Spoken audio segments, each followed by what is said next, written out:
How to change your age on Steam. So here I've just loaded up the application and I'm going to explain how the age restrictions work. So basically, if we try to download a game, I'm going to do Warzone here.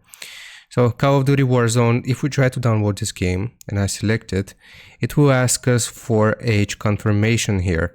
Now we will need to input our age here if we want to access this. So I'll just put the year I was born in, and if we click on view page here after we have confirmed our age, we will get access to this game. However, you might be in a family account here and you might be restricted. So what you need to do is click on this icon here for the family view, and it will ask us to actually exit family view. So what I'm going to do is I'm going to type out the PIN, gonna type on OK, and now you probably won't have any age restrictions on your account.